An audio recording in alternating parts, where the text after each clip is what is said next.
Angin kencang disertai hujan deras belakangan ini terus mengguyur Pulau Bali. Selain itu, gelombang tinggi juga terjadi di sejumlah perairan.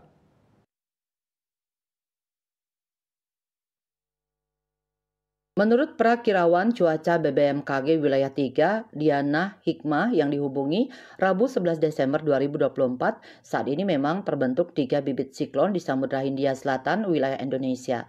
Ketiga bibit siklon dimaksud yakni bibit siklon 91S, 93S, dan 94S.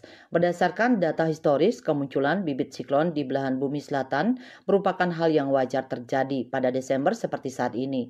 Namun dari ketiga bibit siklon ini, yang memberikan dampak tidak langsung terhadap cuaca di Bali saat ini adalah bibit siklon 93S.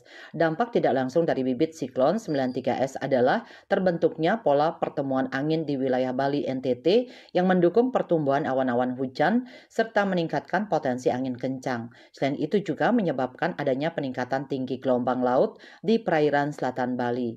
Ditanya yang perlu diwaspadai masyarakat akan kondisi ini, dia menyampaikan himbauan BMKG kepada masyarakat Bali agar mewaspadai potensi cuaca ekstrim beserta dampaknya yang dapat terjadi selama musim hujan ini, seperti hujan lebat, petir, kilat, dan angin kencang yang dapat mengakibatkan pohon tumbang, banjir, serta tanah longsor, termasuk peningkatan tinggi gelombang yang saat ini mencapai 2,5 meter di perairan selatan Bali.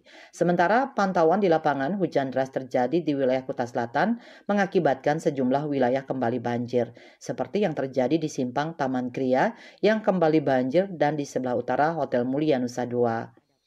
Denpos melaporkan.